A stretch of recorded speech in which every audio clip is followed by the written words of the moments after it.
The champagne flute in my hand cost more than my rent, and in exactly 90 seconds the man at table 7 was going to die choking on his own blood. I knew because I'd heard them rehearse it in the kitchen. Not the line cooks, but the 3 servers who'd started their shift 20 minutes ago with hands too colossal for hospitality work and eyes too dead for minimum wage. The Crimson Pearl hummed with Chicago's elite. Old money clinked against new money. Politicians laughed with people who owned politicians. And somewhere beneath the Vivaldi strings and expensive perfume, murder was being plated alongside the Wagyu. I should have walked away. Clocked out early. Told Marcus I had food poisoning and disappeared into the December snow outside. But my feet carried me toward table 7 anyway. Champagne balanced on a tray I didn't remember picking up, my heart doing something violent against my ribs. Park Jae-sung sat with his back to the crystal wall overlooking Michigan Avenue, the city sprawling behind him like a kingdom he'd conquered. Sharp cheekbones, black hair swept back with product that probably cost what I made in a week. A midnight blue suit that moved like water when he breathed. He looked like money, and murder had a baby and raised it on classical music. Beside him, Juliana Ferraro leaned close, whispering something that made her blood-red lips curve. Her diamond choker caught the candlelight, throwing fractured stars across her champagne. She looked like she'd stepped out of a Renaissance painting, all dark curls and porcelain skin, and the kind of beauty that started wars. She also looked like a woman planning her fiancé's funeral. 45 minutes ago, I'd been in the wine cellar. The Crimson Pearl's basement vault was all glass and temperature control, bottles arranged like precious artifacts. I'd gone down to grab a 2009 Barolo for table 12, threading through the Bordeaux when I heard voices. Female, sharp, speaking rapid Italian that my restaurant-level understanding could barely follow. Tavolo 7, vicino al vetro. Table 7, near the glass. I froze between the Chianti and the Brunello, my hand still reaching for the bottle. Gli altri sono già in posizione. Uno al bar, 3 vicino alla cucina. The others are already in position. 1 at the bar, 3 near the kitchen. My breath caught. The wine cellar, climate-controlled to exactly 55 degrees, suddenly felt arctic. Quando arriva il dessert, lo colperai, pulito, veloce. When dessert arrives, you'll hit him, clean, fast. Then she switched languages, something harsh and guttural. Russian, maybe, or Ukrainian. The consonants sounded like breaking glass. Heels clicked against stone, moving toward the stairs. I pressed myself flat against the wine rack, praying the shadows and $1,000 vintages would hide me. Through the gaps between bottles, I caught a glimpse of her. Tall, elegant, wearing a cream dress that probably cost more than my car. Dark hair, swept up in an intricate twist, diamond choker at her throat. Juliana Ferraro, Table 7's companion, Park Jae-sung's fiancée, the woman who just ordered his execution in 3 languages. She disappeared up the stairs, her perfume lingering, something floral and expensive that now smelled like a funeral arrangement. I stood there counting my heartbeats, 10, 20, 30, waiting for my legs to remember how to work. When I finally climbed back up, Barolo forgotten, my brain was cataloging everything with brutal clarity. The restaurant floor snapped into focus like a crime scene photograph. 1 man at the bar, mid-30s, dark suit, nursing whiskey he hadn't actually drunk in 20 minutes. His eyes weren't on the hockey game playing on the mounted TV. They were on table 7. 3 men near the kitchen entrance. They'd been waiting to be seated for 15 minutes. Menus open, never ordering. 2 had their backs to the wall. The 3rd kept his right hand inside his jacket. Not servers, soldiers.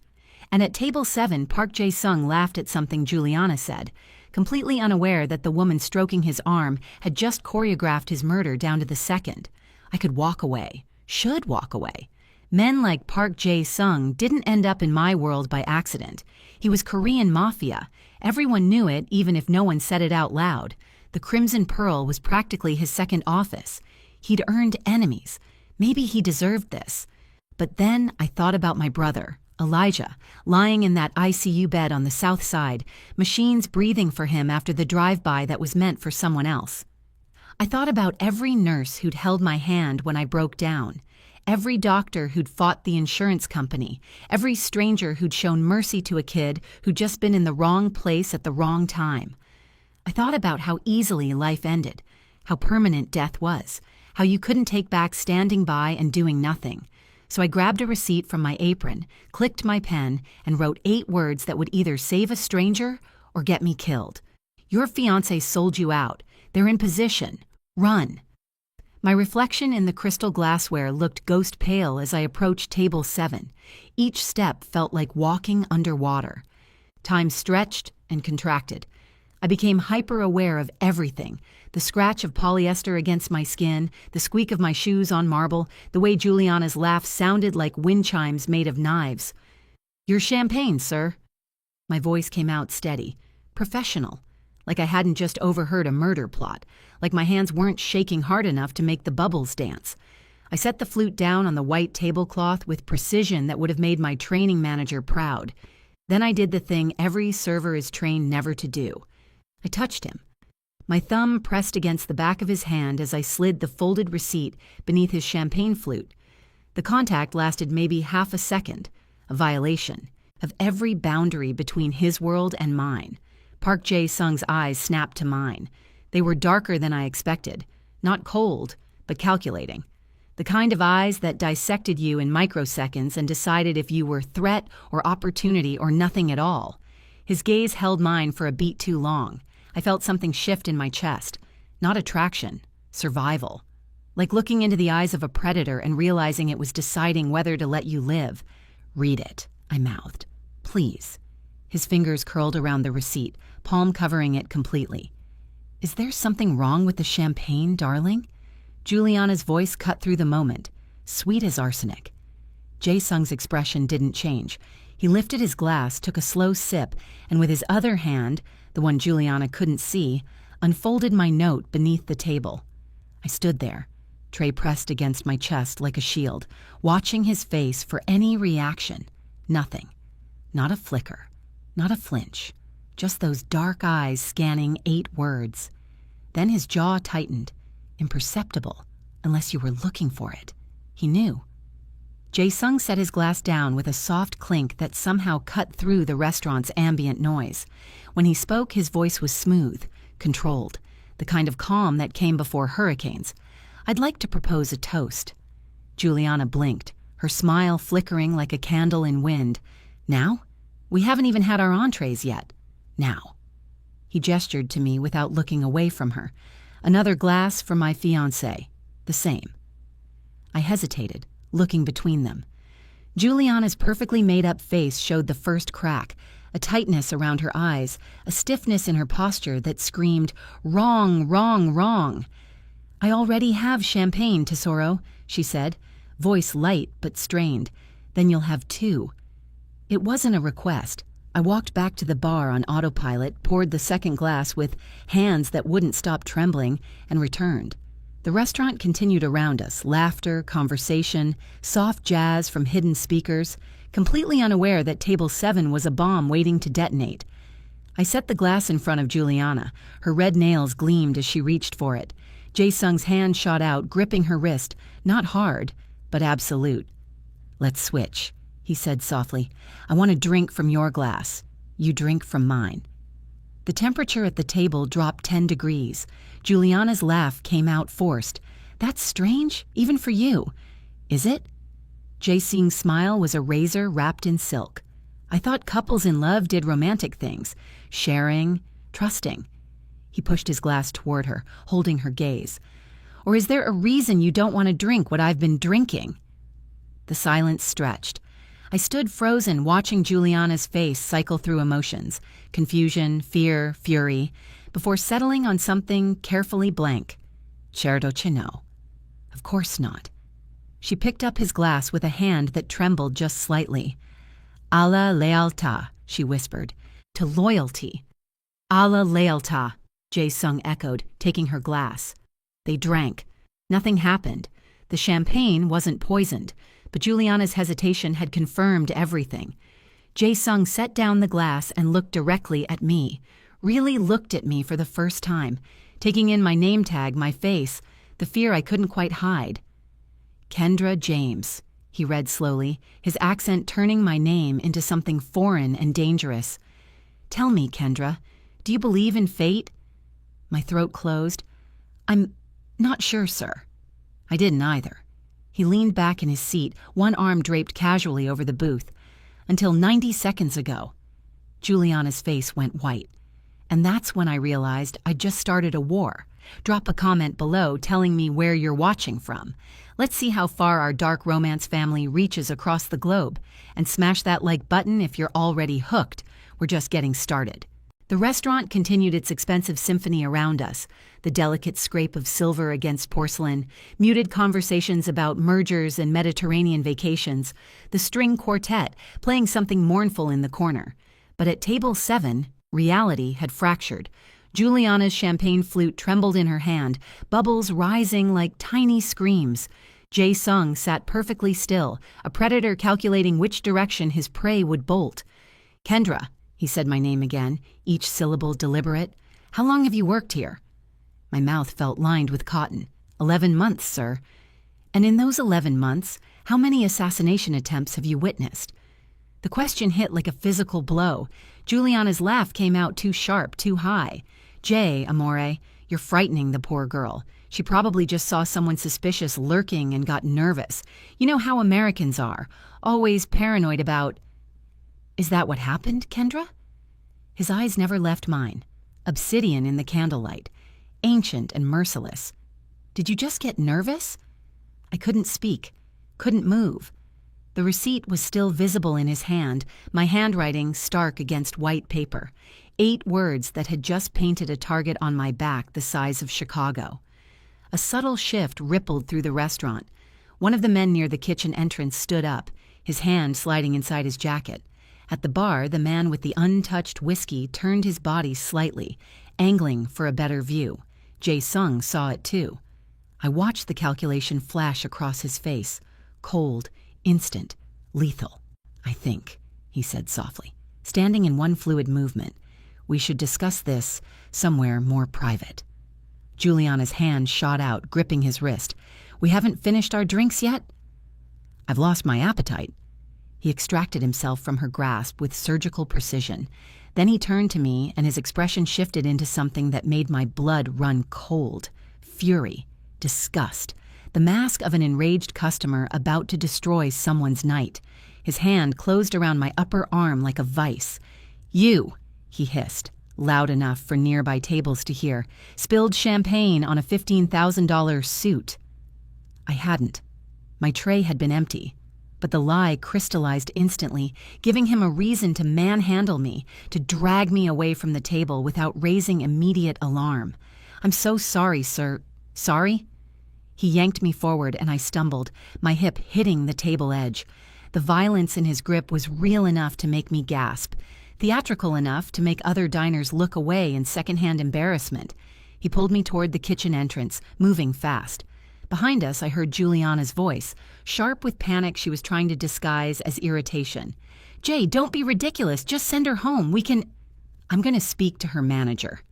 His voice cut through the restaurant like a blade. And then I'm going to have her fired. We were 10 feet from the kitchen doors. The 3. Men who'd been loitering near the entrance shifted, hands moving inside jackets. I saw the calculation in their eyes. Was this part of the plan? Was Jae Sung just being his usual tyrannical self? Or had something gone wrong? 5 feet.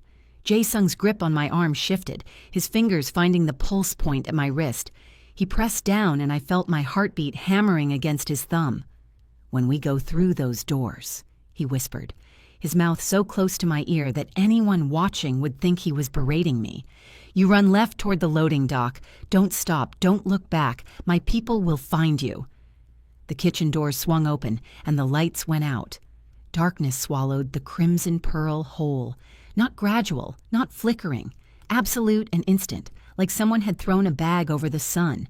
The string quartet died mid-note. Crystal glasses hit the floor in cascading crashes. A woman screamed. Jae Sung moved. 1 second I was standing upright. The next, I was being propelled through the kitchen doors with enough force to knock the air from my lungs. Emergency lighting kicked in, dim red bulbs that turned everything into a nightmare landscape of shadows and blood-colored light. The kitchen was chaos incarnate. Chefs shouted in a babel of languages: Spanish, Korean, Cantonese. Pans clattered. Something heavy hit the floor. Through the crimson haze, I saw figures moving with purpose that had nothing to do with cooking.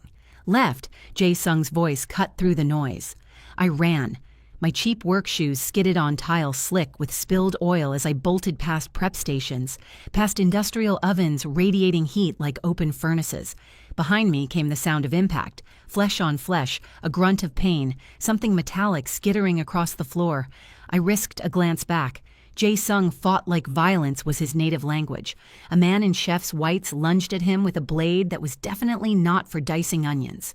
Jae-sung caught his wrist, twisted, and the knife clattered away. He drove his knee into the man's solar plexus with brutal efficiency, then spun him into a second attacker hard enough that both men went down in a tangle of limbs. 3 more came through the swinging doors. Not the men from the dining room, these were kitchen staff, or people wearing kitchen whites as camouflage. One of them spotted me. "The girl!" he shouted in accented English. "Grab the putana!"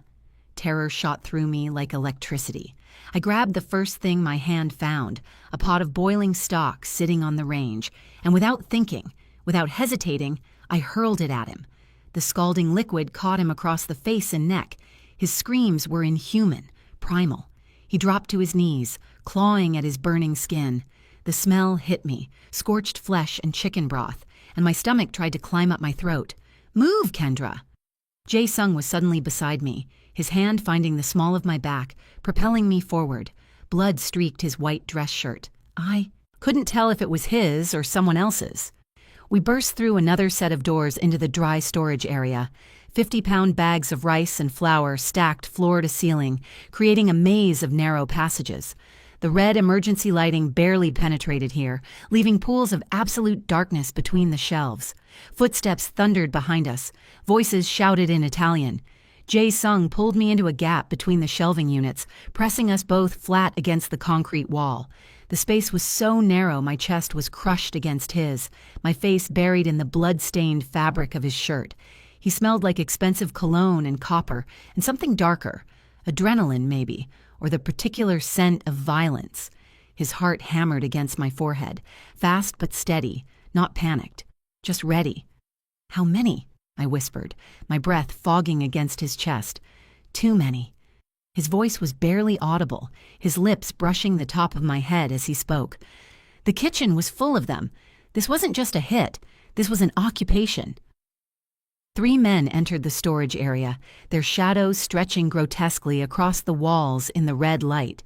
They moved methodically, checking between shelves, weapons drawn, not guns, but knives and something that looked like a garrote. They wanted this quiet. Jae-sung's arm wrapped around my waist, holding me so still I wasn't sure I was breathing. His other hand moved to his ankle, and when it came back up, there was a gun in it. Small, black, lethal. The nearest man was 5 feet away. 4, 3. I could see his face now in the crimson glow. Young, maybe mid-20s, with a scar bisecting his left eyebrow. He was looking right at our hiding spot. Time stretched. I felt every beat of my heart, every molecule of air moving in and out of my lungs.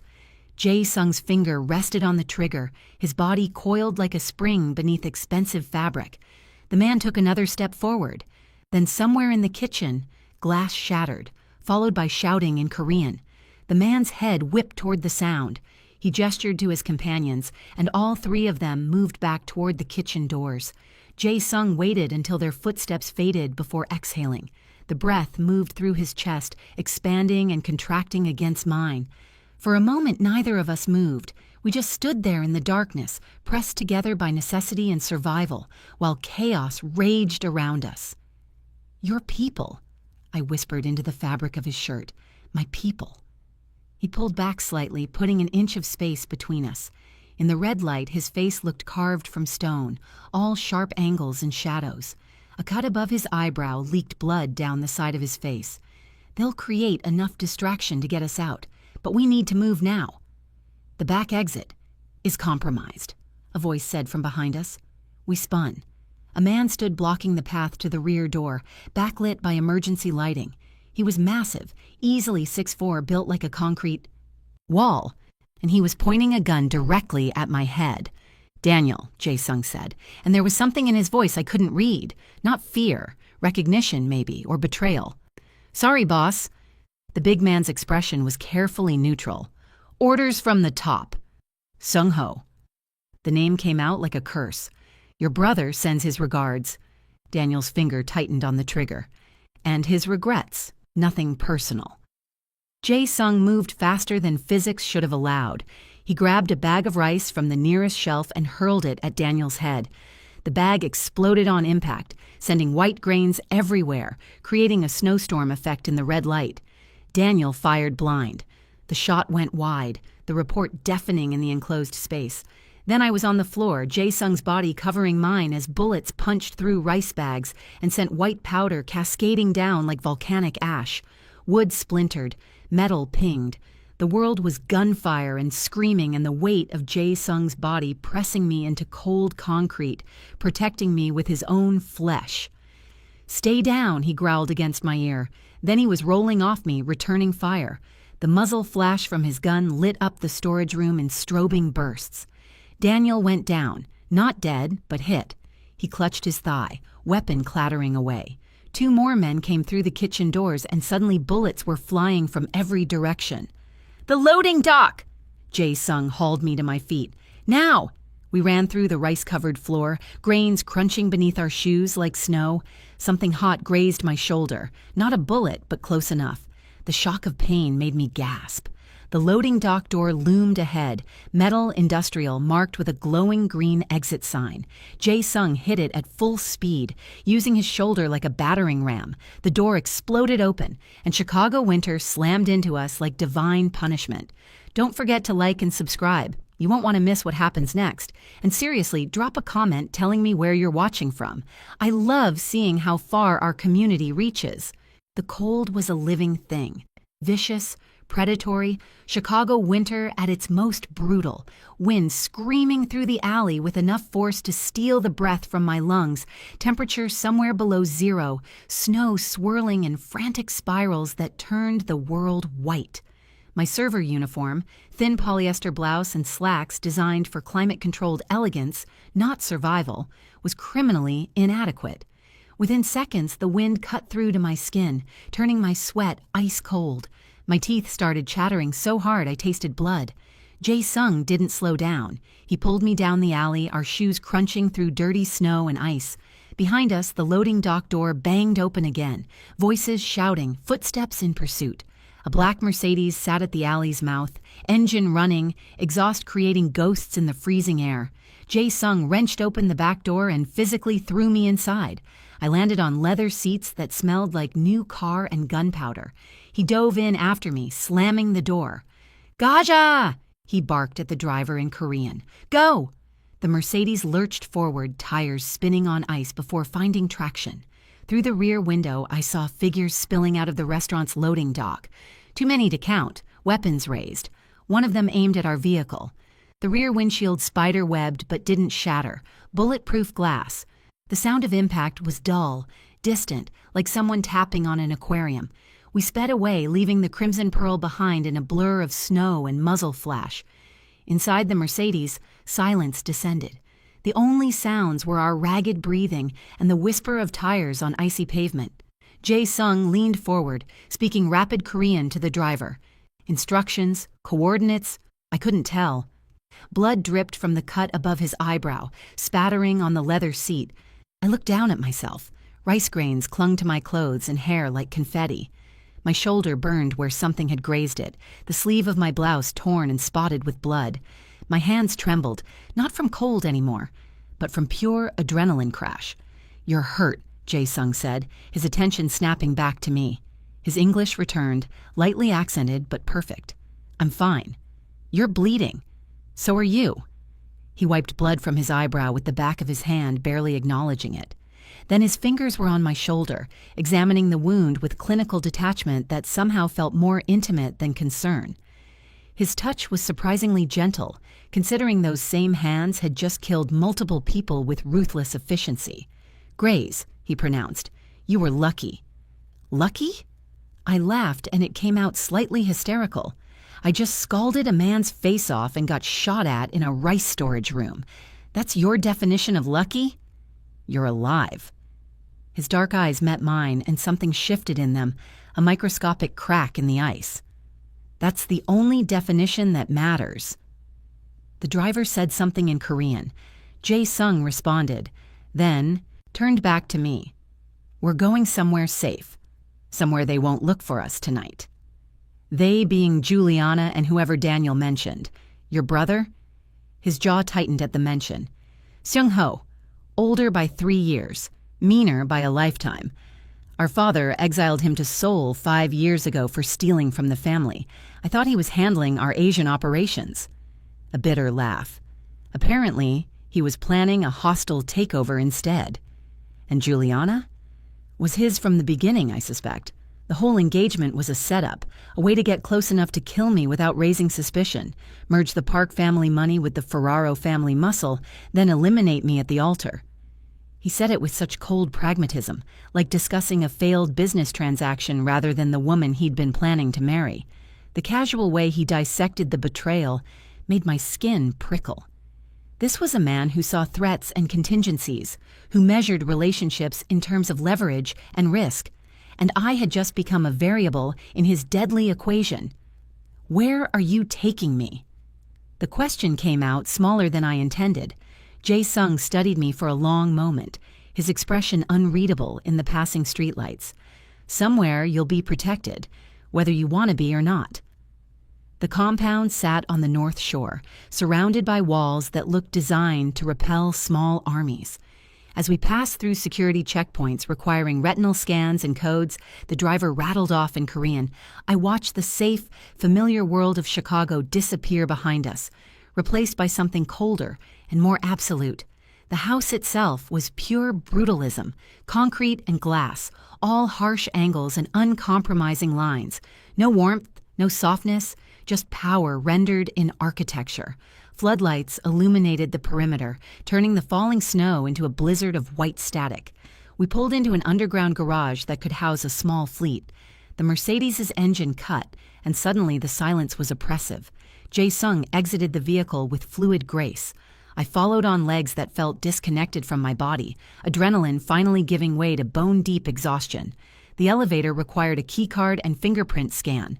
The ride up was smooth, silent, the LED display counting floors in Korean characters I couldn't read. Jae-sung stood beside me, close enough that I could feel the heat radiating from his body, a sharp contrast to the cold concrete surrounding us. "You're still shaking," he observed. "I'm still freezing." He shrugged off his ruined suit jacket and draped it over my shoulders. It was warm from his body and smelled like him, expensive cologne mixed with gunpowder and something darker. I pulled it tighter, hating how good it felt, hating how my body responded to even this small gesture from a man who was essentially my captor. The elevator opened directly into a penthouse. Not a hallway, not a foyer, just straight into a living space that was more mausoleum than home. Floor-to-ceiling windows overlooked Lake Michigan, black water stretching to an invisible horizon. The furniture was minimal, expensive, arranged with geometric precision. Everything was gray. Concrete floors, steel fixtures, slate-colored upholstery, even the art on the walls was monochromatic, abstract slashes of charcoal on white canvas. It was beautiful the way a scalpel is beautiful, cold and sharp and dangerous. 2 men in tactical gear waited in the living room. They straightened when Jae-sung entered, speaking in rapid Korean. He barked orders, dismissive and absolute. Both men left immediately. Then it was just us in all that gray space. "You can't keep me here," I said, trying to sound defiant and not terrified. "Can't I?" He moved to a sideboard, poured amber liquid into a crystal glass. "What exactly is your alternative, Kendra? Walk out into the snow and hope the Ferraro family doesn't find you? Go home to your apartment and wait for someone to put a bullet through your door?" I didn't do anything wrong. "You saved my life." He took a slow sip of his drink, regarding me over the rim. "In the world I live in, That makes you either very valuable or very dangerous, sometimes both. He set down his glass and moved toward me, each step measured and predatory. The people who tried to kill me tonight don't care that you were just trying to help. All they care about is that you cost them money, power, and reputation. They'll want to know exactly how much you saw, how much you heard, and whether you're going to become a liability. He stopped inches away, close enough that I had to tilt my head back to maintain eye contact. This close, I could see the flecks of amber hidden in his dark irises, the faint scar bisecting his left eyebrow, the way his pulse beat in his throat despite his calm exterior. So no, he continued softly, you can't leave. Not tonight. Not until I figure out how to keep you alive long enough to be useful. By making me your prisoner. By making you my responsibility. Something flickered across his face, too fast to read, too complex to name. There's a difference. Not from where I'm standing. A ghost of a smile touched his lips. You're very brave for someone who served champagne 2 hours ago. And you're very arrogant for someone who almost died tonight. The smile widened fractionally. Almost doesn't count in my business. You either survive or you don't. Despite everything, the fear, the exhaustion, the complete insanity of my situation, I almost laughed. The sound died in my throat when his hand came up, fingers brushing the wound on my shoulder with unexpected gentleness. You need medical attention, he said, and food. Then we'll talk about what happens next. What happens next, I repeated. You mean after you decide whether I'm useful enough to keep alive? His eyes met mine and held. I've already decided you're worth keeping alive, Kendra. The question is whether you're smart enough to accept protection when it's offered. Protection? You're holding me captive. I'm keeping you breathing. His thumb traced my collarbone, the touch feather-light but possessive. Whether you believe it or not, that's more than anyone else in this city is willing to do for you right now. The warning should have scared me, should have made me recoil, demand my phone, demand he call me a cab, demand anything except this dark pull toward a man who just promised to keep me alive like I was a pet he'd decided not to drown. But I'd watched him fight tonight, watched him kill without hesitation to protect himself, to protect me, watched him move through violence like it was choreographed, like his body knew the steps by heart. And I'd felt something in that storage room, pressed between his body and the concrete floor while bullets flew overhead. Not just fear, not just adrenaline, recognition. Like my soul had been waiting my entire life to meet someone just as trapped by circumstances, just as desperate to survive, just as willing to do terrible things for the people they loved. Fine, I said finally. Keep me alive then, but on one condition. His eyebrow arched. You're negotiating? Bold. My brother, Elijah, he's in ICU at County General. Gunshot wound. He needs... I know about your brother. Jae-sung's expression softened imperceptibly. I know about the hospital bills you can't pay, the insurance that won't cover his long-term care, the experimental treatments that might save him if you could afford them. My breath caught. How do you... I make it my business to know things. He pulled out his phone, typed something quickly. Consider it handled. Your brother will have the best care money can buy, starting tonight. Relief hit me so hard my knees nearly buckled. Why would you do that? Because you asked. He pocketed his phone, his gaze holding mine. And because I'm trying to prove to you that I'm not the monster you think I am. I never said you were a monster. You didn't have to. I can see it in your eyes. The calculation, the fear, the way you're measuring the distance to every exit. His hand cupped my face, thumb brushing my cheekbone. But here's the truth, Kendra. Monsters don't negotiate. They don't make deals. They don't save the brothers of waitresses who tried to save them. Then what are you? His smile was sad and beautiful and terrifying. Someone trying very hard not to become what everyone expects. The guest suite Jae-sung led me to was larger than my entire apartment. King bed with charcoal linens, sitting area with a view of the lake, a bathroom that looked like something from an architectural magazine, all marble and rainfall shower heads and heated floors. There are clothes in the closet, he said, lingering in the doorway. They should fit. Shower, change, eat something, I'll have food sent up. And then, and then we plan how to destroy the people who tried to kill us." He said it so casually, like discussing weekend brunch plans rather than wholesale slaughter. "Get some rest, Kendra. Tomorrow the real war begins." The door closed behind him with a soft click. No lock turned. He was giving me the illusion of freedom while we both knew I was trapped. I stood in the middle of that expensive room and tried to process the last 3 hours. I'd gone from serving champagne to burning a man's face off to being held in a brutalist fortress by a Korean mobster who'd just promised to save my brother's life in exchange for what exactly? My usefulness, my silence, my complicity. The shower was exactly as obscene as it looked. Perfect temperature, perfect pressure, 3 different body washes that probably cost more than my weekly grocery budget. I stood under the spray and let myself break down just for a minute. Just long enough to let the terror and confusion and bone-deep exhaustion escape in hitching sobs the water washed away. Then I stopped, because crying wouldn't change anything. When I emerged wrapped in a towel that felt like clouds, I found the clothes he'd mentioned. Not designer gowns or uncomfortable lingerie, but practical things.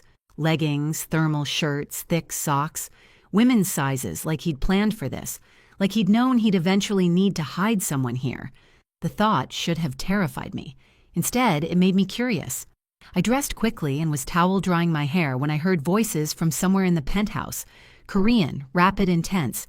Jae Sung's voice, controlled and cold. And then another voice, younger, crackling through what sounded like a speakerphone. I crept to the door, pressing my ear against the wood.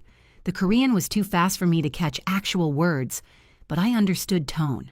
The person on the phone was taunting Jae Sung, and Jae Sung was listening with the patience of someone planning murder. Then I heard a name that stopped my heart, Seung Ho, and another, Juliana, and a word I understood without translation, pregnant. The call ended with a sharp command from Jae Sung. Something shattered, glass hitting a wall probably. Then silence. I waited a full minute before opening the door.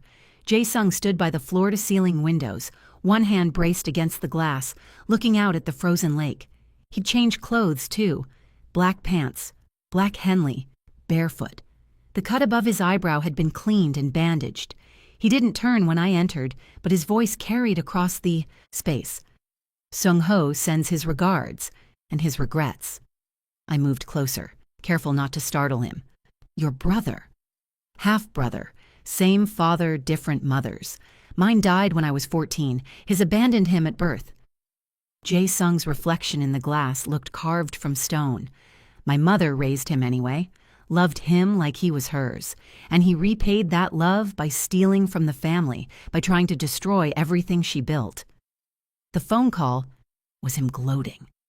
Jae Sung finally turned to face me, and his expression was ice and fury in equal measure.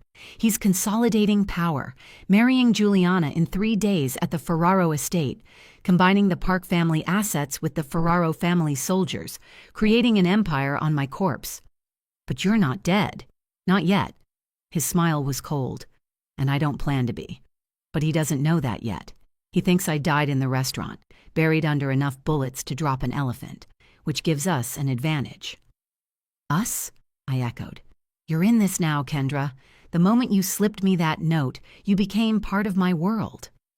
He crossed to where I stood, his gaze intense. "Seung Ho mentioned you specifically on that call, said he's putting a bounty on the black waitress who thought she could play hero. $500,000 to whoever brings him your head." The number hit me like a physical blow. $500,000? "You're officially more valuable dead than alive to everyone in this city except me." He said it so matter-of-factly, like discussing stock prices. "So here's what's going to happen. You're going to help me crash that wedding. You're going to help me expose Seung Ho's betrayal, and in return, I'm going to keep you and your brother alive long enough to see this through." I should have refused, should have demanded witness protection, a new identity, a one-way ticket to anywhere that wasn't Chicago. But I thought about Elijah in that ICU bed, thought about the medical bills that would bankrupt me, thought about how easily life could end and how desperately I wanted mine, and his, to continue. "What do you need me to do?" Something shifted in Jae Sung's expression. Surprise, maybe. or respect? You're not going to fight me on this? Would it matter if I did? Yes. He stepped closer, his hand coming up to cup my face. The touch was gentle despite the violence those hands were capable of. I'm not a monster, Kendra. I won't force you into something you don't choose. But I need you to understand what you're choosing. This isn't just dangerous, it's likely fatal. The odds of us both surviving what I'm planning are not good. Then why try? Because Seung-ho killed 17 of my people tonight. Because Juliana smiled in my face while planning my execution. Because they think they've won, and I'm going to show them exactly what it costs to underestimate Park Jae-sung. His eyes burned with cold fire. And because you deserve better than spending the rest of your life running from a bounty you didn't earn. The conviction in his voice made something in my chest ache. This close, I could see the exhaustion etched into his face, the weight he carried in the set of his shoulders. He looked like a man fighting a war on every front, including against himself. "Tell me the plan," I said. We spent the next 2 hours at his dining table, which he'd covered with maps, photographs, and dossiers thick enough to be novels. The Ferraro estate sprawled across satellite images like a Renaissance fortress transplanted to the Illinois countryside. 40 acres, private security, probably 200 armed guards the day of the wedding. "We can't fight our way in," Jae-sung said, pointing to the guard positions marked in red. "Even with my full force, we'd be outnumbered 3-1. So, how do we get in?" He pulled up a document on his tablet, an invitation, ornate and formal, written in Italian and Korean. "We walk through the front door as guests." I stared at him. "That's insane." "That's genius." He smiled, and for the first time since I'd met him, it looked genuine. "Seung-ho and Juliana know my face, but they don't know yours, not well enough to recognize you in formal wear with professional makeup, styled hair, playing the role of my companion." "Your companion?" "My fiancé, actually." He slid another document across the table, a marriage license application already filled out with false names. "As far as the guest list is concerned, you're Kim Mi-sun, daughter of a Seoul pharmaceutical magnate and my betrothed. We're attending to pay respects and establish business connections." I picked up the document, studying the fake identity. "And when they realize who we actually are? By then, we'll have already exposed Seung-ho's betrayal to the entire assembly, planted evidence of his embezzlement, his planned coup, his intention to murder the Park family elders once he consolidates power." Jae-sung's expression was pure calculation. The Ferraros don't tolerate partners who lie about their legitimacy, and the Korean families won't accept a leader who gained power through patricide and fraud. You're going to turn them against each other. I'm going to make them destroy each other. And in the chaos, I'll eliminate the threats permanently. The casual way he discussed murder should have horrified me, should have sent me running for that unlocked door. But instead, I found myself asking, what's my role in all this? "You're going to be brilliant." He reached across the table, his fingers brushing mine. "You're going to walk into that ceremony on my arm, looking like you belong there.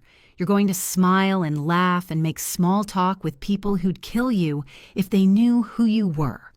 And when the moment comes, you're going to stand beside me and watch their world burn." That's a lot of faith to put in a waitress. "You're not a waitress anymore, Kendra." His hand closed over mine, warm and solid. "You're my partner. My equal. The only person in this city I can trust not to put a knife in my back." "How do you know I won't?" "Because I saw your face when I mentioned your brother." His thumb traced circles on the back of my hand. "You'd do anything to keep him safe.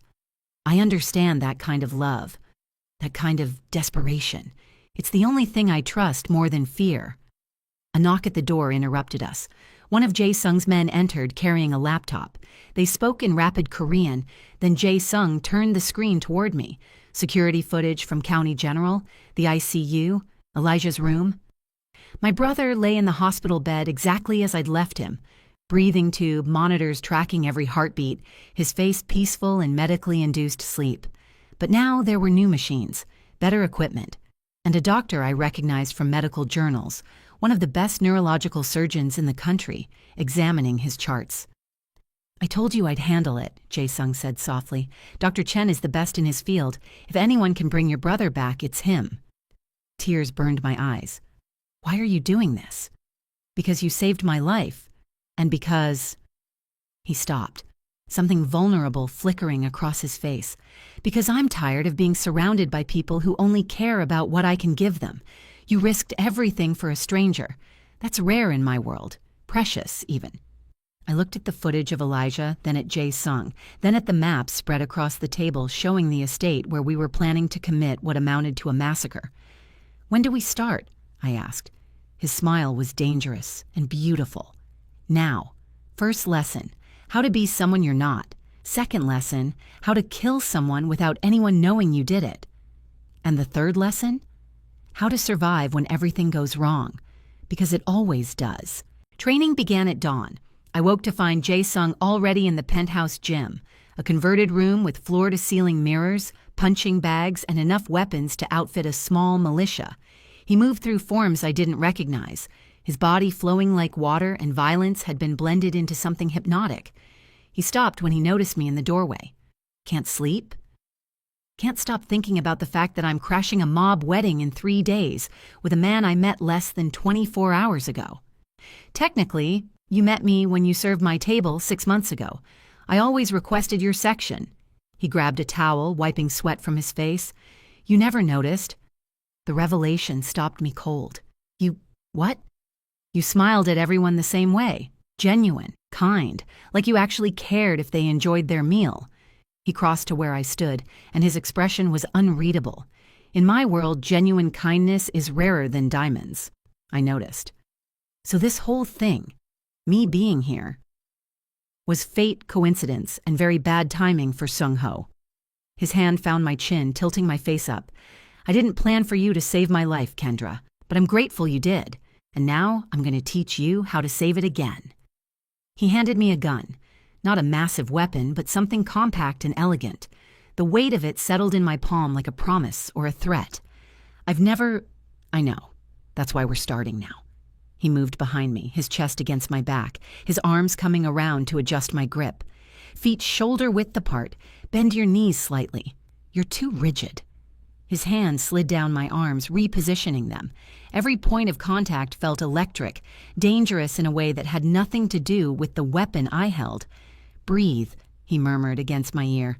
"In through your nose, out through your mouth. The shot comes on the exhale." I tried to focus on the target downrange, a paper silhouette that looked disturbingly human, but all I could think about was the solid weight of his body against mine, the way his breath moved against my neck, the contradiction of this gentle instruction from a man who'd killed 3 people yesterday without blinking. "Squeeze the trigger," he instructed. "Don't pull. Gentle pressure." The gun kicked in my hands. The report was deafening, even with ear protection. The bullet went wide, punching through the wall 2 feet left of the target. "Better than expected for a first shot," Jae-sung said, and I could hear the smile in his voice. Again. We spent 2 hours like that, his body pressed against mine, his hands correcting my form, his voice low and patient as he talked me through each shot. By the end, I was hitting center mass more often than not, and my body was humming with an awareness that had nothing to do with adrenaline. When he finally stepped back, the absence of his touch felt like a physical loss. "You're a natural," he said, "or desperate enough to learn fast." "Both, probably." I set the gun down, carefully turned to face him. "What now?" "Now we transform you into Kim Mi-sun." The transformation took hours. A stylist arrived with suitcases full of formal wear, gowns that cost more than my yearly rent, shoes that were weapons disguised as fashion, a makeup artist who studied my face like it was a canvas, requiring careful restoration.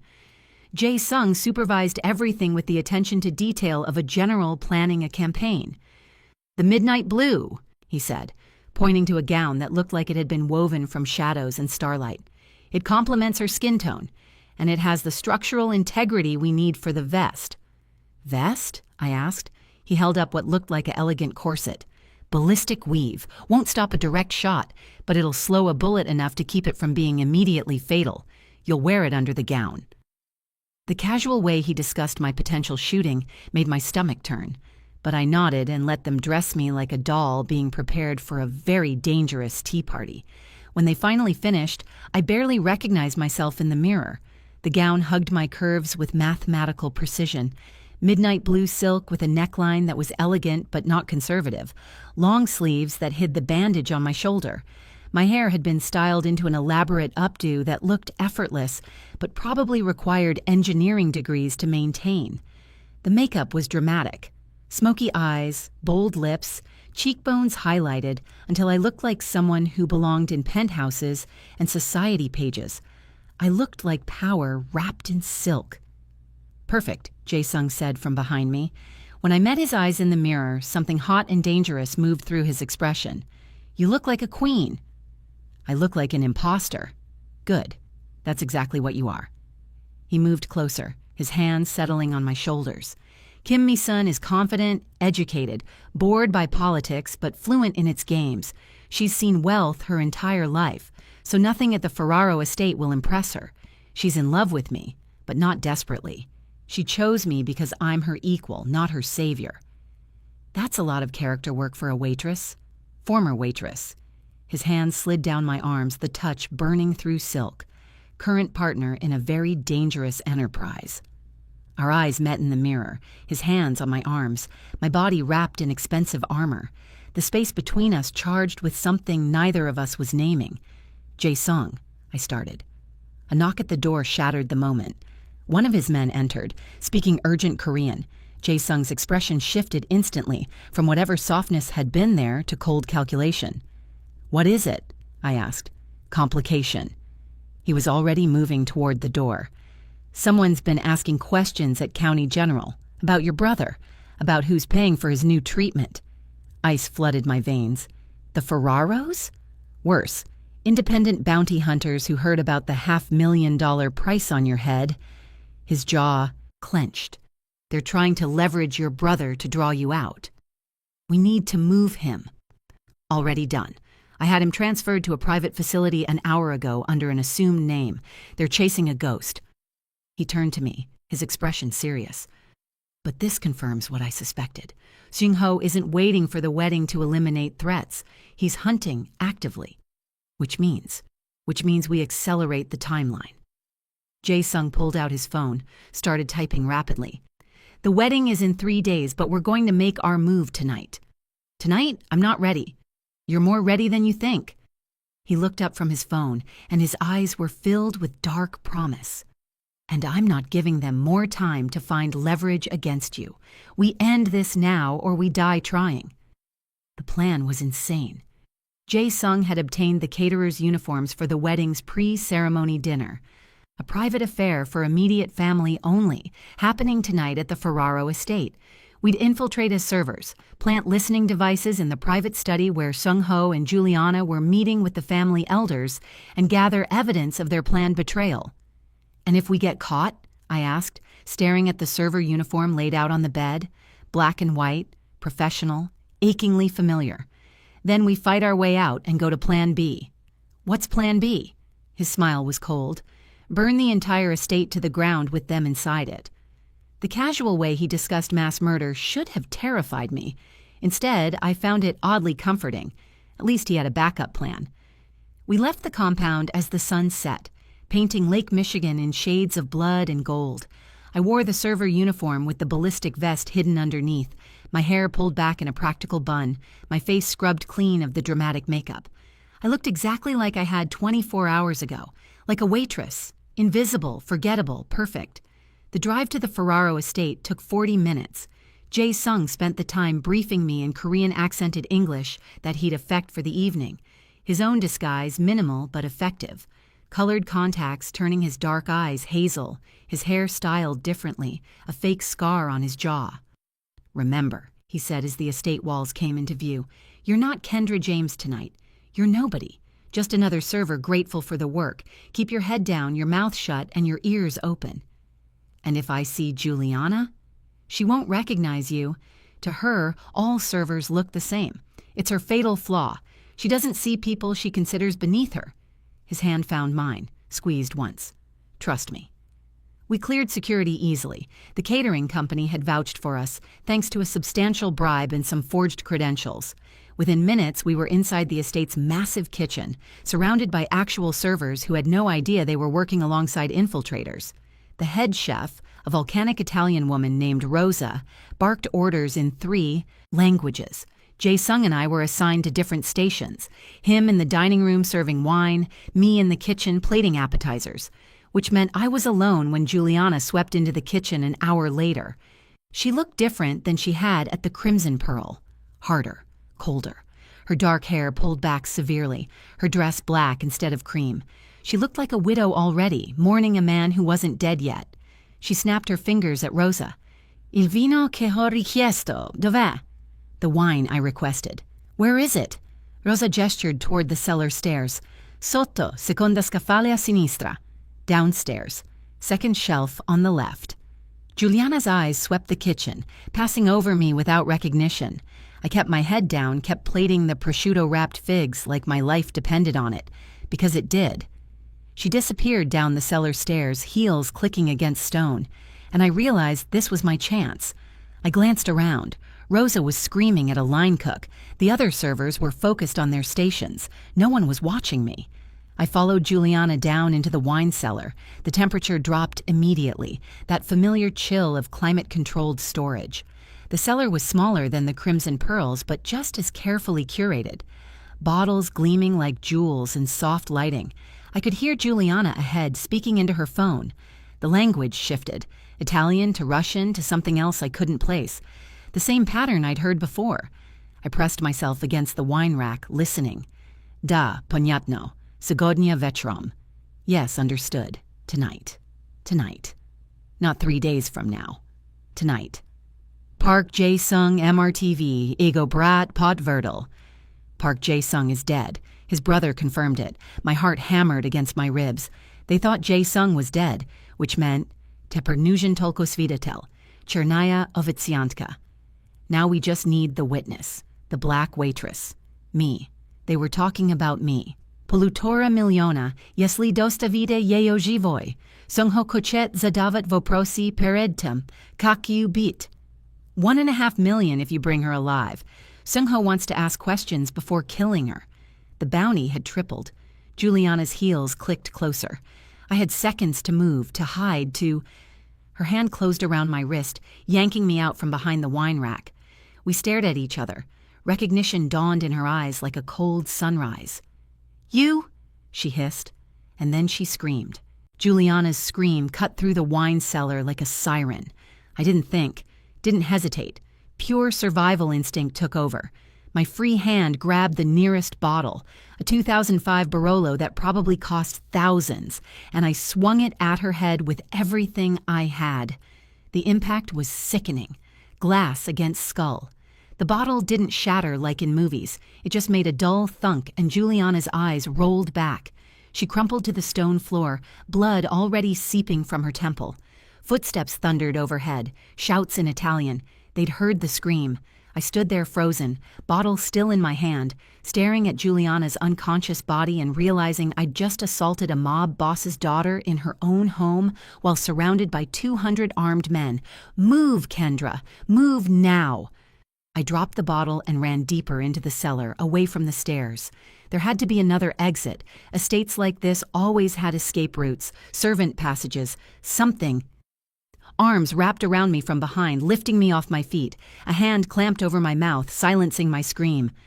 "It's me!" Jae-sung's voice hissed against my ear. "Stop fighting!" I went limp in his grip. He pulled me into a narrow gap between wine racks, pressing us both flat against the wall as footsteps pounded down the cellar stairs. Men flooded into the space, 5, 6, 7 of them. Ferraro soldiers in expensive suits with expensive guns. They found Juliana immediately, their shouts escalating from concern to fury. "Chi ha fatto questo?" Who did this? "Trovate chi è stato?" Fiend, who did it? They spread out through the cellar, searching between racks, weapons drawn. Getting closer to our hiding spot with each second, Jae-sung's hand moved to his ankle. When it came back up, he was holding that compact pistol again. His other hand stayed over my mouth, keeping me silent as the soldiers hunted. One of them was 3 feet away, 2 feet. close enough that I could smell his cologne, see the scar on his knuckles as he reached toward our hiding spot. A massive explosion rocked the estate. The lights went out. Wine bottles crashed to the floor as the building shook. Car alarms wailed in the distance. Men shouted in confusion, some running toward the stairs, others trying to use cell phones that suddenly weren't working. Plan B, Jae-sung whispered, right on schedule. You blew up the estate? Just the eastern security hub and the cell tower and possibly the backup generator. Even in the darkness, I could hear the smile in his voice. I told you. If things went wrong, we'd burn it down. He pulled me toward the back of the cellar where emergency lighting was starting to kick in. Dim red bulbs that turned everything nightmarish. We reached a service door I hadn't noticed before. Jae-sung kicked it open and we spilled out into a narrow servants' corridor. Behind us, the cellar erupted in gunfire. Not aimed at us, aimed at each other. In the chaos and darkness, the Ferraro soldiers had started shooting at shadows. This way, Jae-sung pulled me through the corridor. We emerged into a mudroom, then outside into the estate gardens. The eastern wing of the mansion was on fire.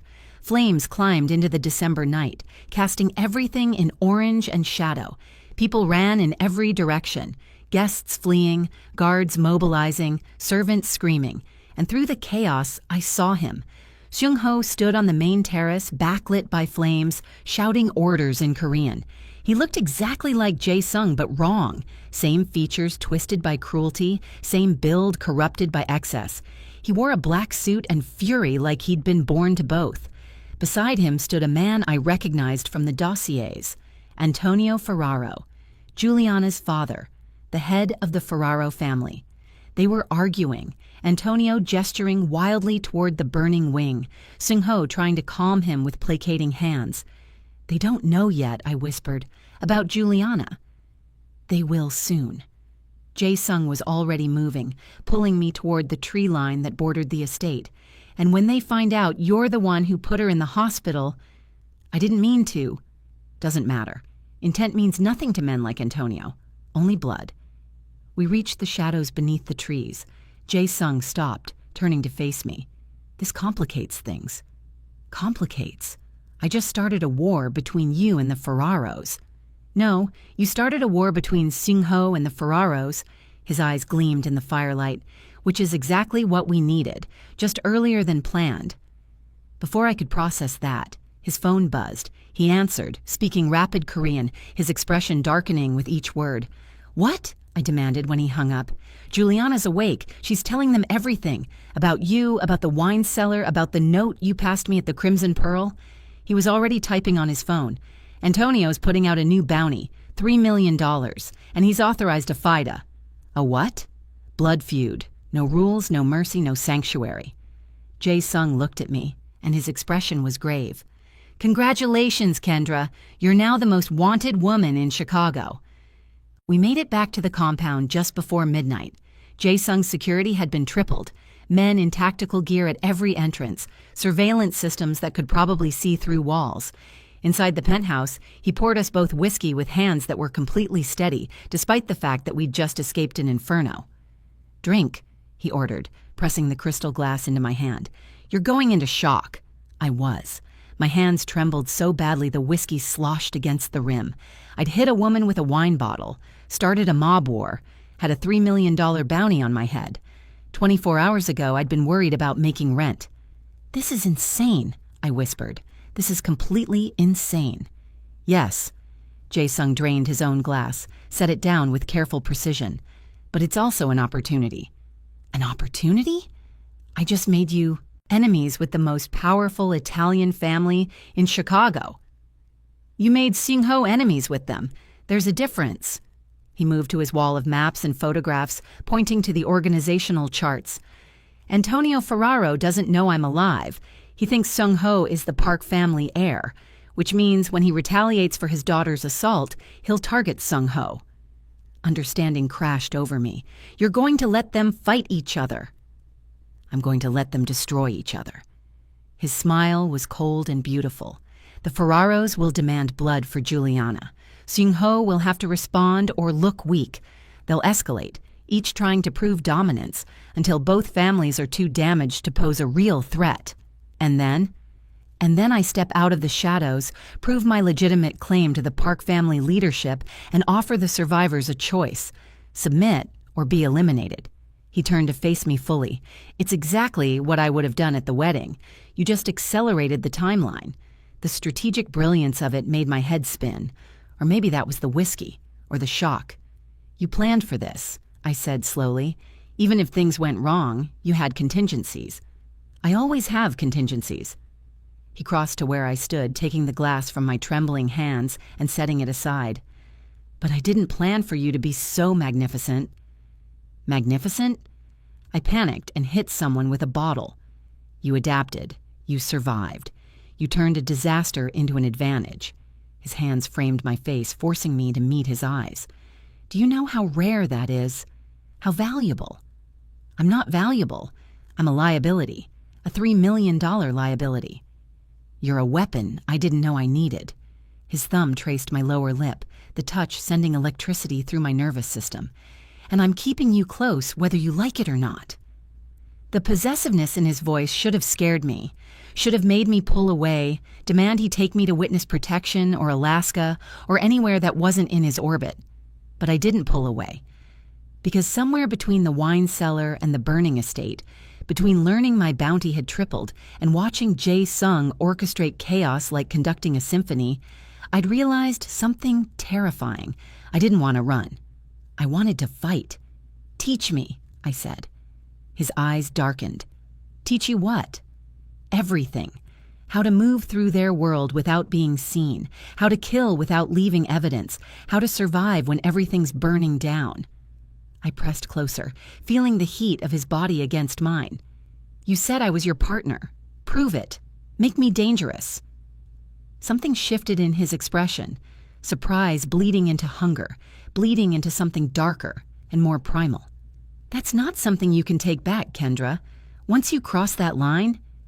I crossed the line when I hit Juliana with that bottle, when I followed you into the kitchen instead of running, when I chose to save your life. I grabbed his shirt, pulling him down until we were sharing the same breath. So stop protecting me from choices I've already made and teach me how to be the weapon you need. For a long moment, he just stared at me. Then his mouth crashed against mine. The kiss was nothing like the careful touches before. This was claiming, consuming, years of violence and loneliness poured into the desperate press of lips and teeth. His hands tangled in my hair, destroying the practical bun. Mine clawed at his shirt, needing skin, needing more. We stumbled backward until my spine hit the window, the cold glass a shock against my overheated skin. Jae Sung's body pinned me there, his weight delicious and overwhelming.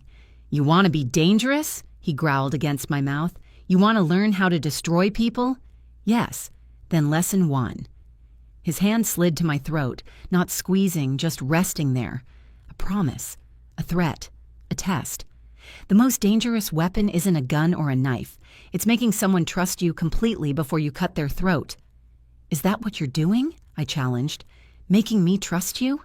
His smile was sharp enough to draw blood. I'm making you mine. There's a difference. He kissed me again, harder this time, like he was trying to brand himself on my soul, and I let him, met him thrust for thrust, bite for bite, until we were both breathless and trembling. When he finally pulled back, his eyes were molten. Tomorrow, we start your real training. Tonight. He scooped me up, carrying me toward his bedroom. Tonight, I'm going to show you exactly what it means to be mine. The bedroom door closed behind us, and I stopped being Kendra James, waitress, sister, good girl. I became something else entirely, something dangerous. 3 days later, I stood in front of Jae Sung's mirror and didn't recognize the woman staring back. She wore a black dress that moved like liquid shadow, hugging curves I'd learned to weaponize. Her makeup was subtle, but lethal, the kind that made men underestimate and women envy. Her hair fell in loose waves over one shoulder, revealing the diamond earring that doubled as a transmitter. She looked like she'd been born into this world of violence and power. She looked like a killer. Perfect, Jae Sung said from the doorway. He wore a charcoal suit that probably cost more than my old car, his hair styled back, the fake scar gone. Tonight, He wasn't hiding. Tonight he was reclaiming his throne. "You ready?" he asked. I thought about Elijah, safe in a private facility with the best care money could buy. Thought about the 3 days of training where Jae-sung had taught me 17 ways to kill a man with my bare hands. Thought about the woman I'd been before the wine cellar, small, invisible, powerless. I'm ready. The Ferraro estate had been rebuilt with impressive speed. The burned eastern wing was gone, replaced by white tents where the wedding ceremony would take place. Security had quadrupled, men in black suits at every entrance, snipers on the roof, metal detectors disguised as decorative archways. They were expecting a war. They just didn't know it was already here. Jae-sung and I arrived in a black Mercedes, our fake credentials identifying us as the Kims, pharmaceutical magnates from Seoul. The story was airtight. The bribes were substantial. We cleared security without incident. Inside the main tent, Chicago's elite mingled in formal wear. Politicians, business moguls, people who made the world turn through money and violence. Classical music played from hidden speakers. Champagne flowed like water. And at the center of it all stood Seung-ho and Juliana. She wore white silk and a bandage hidden beneath artful hair styling, the wound from my wine bottle strike carefully concealed. He wore black and victory like he'd already won. They looked perfect together, perfectly poisonous. "Remember the plan," Jae-sung murmured against my ear as we moved through the crowd. "Smile, charm, blend. When I give the signal, you activate the device." My hand drifted to the clutch purse I carried. Inside was a small electronic package that would hijack the venue's audiovisual systems. 3 days ago, Jae-sung's team had hacked the estate's network, planting backdoors and Trojans. Tonight, we'd use them. We separated as planned, Jae-sung moving toward the bar where the Korean business community had gathered, me gravitating toward the Italian contingent, playing the bored fiancé making small talk. I was speaking with a councilman's wife about Milan Fashion Week when I felt eyes on me. Antonio Ferraro stood 10 feet away, studying me with the intensity of a man trying to place a familiar face. Juliana's father, the man who'd put a $3 million bounty on my head. My heart hammered against my ribs, but I kept my expression neutral, bored. "You don't know me, I'm nobody." His gaze moved on. I released a breath I hadn't known I was holding. The ceremony began right on schedule. Guests took their seats in neat rows facing an altar decorated with white roses. I sat 6 rows back, Jae-sung beside me, our hands carefully not touching, despite the electricity crackling between us. Seung-ho took his place at the altar, looking like a king about to be crowned. The processional music swelled. Bridesmaids made their way down the aisle in coordinated elegance. Then Juliana appeared, and the tent collectively held its breath. She looked like a Renaissance painting brought to life, all white silk and diamonds, her smile radiant and cold. She moved down the aisle like she was walking toward her coronation, not her wedding. The priest began the ceremony. Standard words about love and commitment and forever, each one ringing hollow in this space where marriage was just another hostile takeover. Jae-sung's hand found mine beneath the programs we'd been given. He squeezed once. Now. I opened my clutch, pressed the button on the device hidden inside. The screens positioned around the tent, meant to show close-ups of the happy couple, flickered, went black, then came back on showing something else entirely. Security footage, time-stamped, irrefutable. Seung-ho in a private study speaking with men I recognized from the dossiers. Rival gang leaders, corrupt officials, enemies of the Park family, money changing hands, documents being signed, a conspiracy being orchestrated. The audio kicked in, Seung-ho's voice crystal clear. My father was weak. Jae-sung is weaker. Once I consolidate power through the Ferraro alliance, I'll eliminate the Park family elders and restructure everything. The old ways are dead. Gasps rippled through the crowd. The Korean contingent erupted in outrage. But the footage wasn't finished. Another clip. Seung-ho and Juliana in an intimate embrace, months before their engagement was announced. Her voice sultry and cruel. "Once you're married to me, my father's soldiers become yours. Then we kill anyone who questions your claim. Your brother first, then the elders. Then we rebuild the empire in our image." Seung-ho's response. "And the child? When it's born?" "We raise it as the heir. No one will question a grandchild's legitimacy." Juliana's face went chalk white. Antonio Ferraro stood so abruptly his chair toppled backward. The tent erupted into chaos. Jae-sung stood, and when he spoke, his voice cut through the noise like a blade. "Hello, brother. Did you really think I'd stay dead?" Every head whipped toward us. Sung-ho's expression cycled through shock, fury, terror. "You," he stammered. The restaurant was a setup. The bodies you counted were homeless men dressed in my clothes. The blood was pig's blood. Jae-sung moved into the ITUS aisle, and people scrambled out of his way. "Did you really think I'd die that easily?" Guards reached for weapons. Jae-sung's men, who'd infiltrated as catering staff, musicians, even some of the guests, revealed themselves simultaneously. Suddenly, 40 guns were pointed in 40 different directions. Mexican standoff didn't begin to cover it. Antonio Ferraro's voice boomed across the tent. "Traditori!" Traitors. He wasn't looking at Jae-sung. He was looking at Sung-ho and Juliana. "You lied about the child," Antonio continued, his Italian accent thick with rage. "You lied about the alliance. You planned to use my family as soldiers in your coup and then discard us." "Papa, I can explain," Juliana started. "Silencio. Silence." Antonio turned to his own men, switching to rapid Italian that I could barely follow. But the gist was clear. Kill them both. Ferraro's soldiers turned their weapons towards Sung-ho and Juliana. Park family loyalists, the ones who'd remained loyal to Jae-sung, turned their weapons toward the Ferraros, and Sung-ho's hired mercenaries turned their weapons toward everyone. The tent had become a powder keg, and everyone was holding lit matches.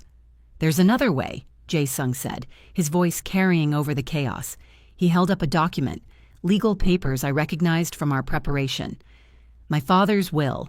Witnessed by the Park family elders, verified by 3 independent law firms. It names me as the legitimate heir.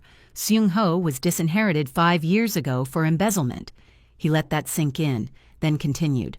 "Sung-ho has no legal claim to the Park family assets. This marriage," he gestured to the altar, "is a fraud.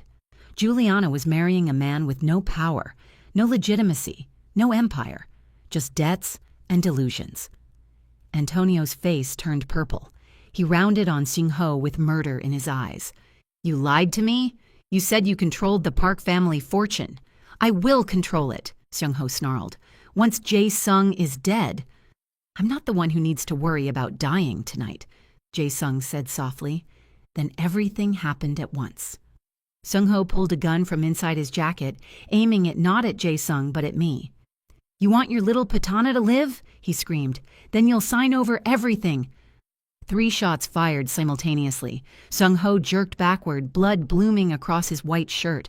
He looked down in shock at the 3 wounds, 1 in his shoulder, 2 in his chest. Jae-sung's gun was raised. So was Antonio's. And so, I realized with distant surprise, was mine. I'd drawn the compact pistol from my thigh holster and fired without conscious thought. Muscle memory from 3 days of training, survival instinct from a lifetime of fighting to stay alive. Sung-ho collapsed to the ground, gasping. The tent erupted into warfare. Ferraro soldiers and Park loyalists opening fire, guests screaming and stampeding toward exits, the white roses turning red with blood. Jae-sung grabbed my hand, pulling me toward a service exit his team had scouted. We ran through chaos, past overturned chairs, past bodies, past the shattered remnants of a wedding that became a massacre. We burst out into the gardens where SUVs were waiting, engines running. His men provided covering fire as we ran, bullets tearing through the carefully manicured hedges. We made it to the lead vehicle, tumbled inside. The driver took off before the door closed, tires spitting gravel. Behind us, the Ferraro estate burned. Again. This time I suspected it wouldn't be rebuilt. 1 week later, I stood on the penthouse balcony overlooking Lake Michigan, watching dawn paint the water gold and rose. Elijah had woken up 2 days ago. The doctors said it was a miracle. Jae-sung said it was expensive medicine. I called it grace. Arms wrapped around me from behind. Jae-sung's chin rested on my shoulder, his body warm against the December cold. "Any regrets?" he asked. I thought about the woman I'd been, invisible, powerless, serving champagne to people who never saw her as human. I thought about the woman I'd become, dangerous, deadly, standing beside a king in his concrete kingdom. None, I said, and meant it. Good. He kissed my neck, the touch sending shivers down my spine. Because the Park family elders are arriving today. They want to meet the woman who saved my life, the woman who'll stand beside me as we rebuild the empire. And what am I supposed to be? Your bodyguard? Your enforcer? My equal. He turned me to face him, and his eyes were warm in the sunrise. My partner. My queen, if you'll have me.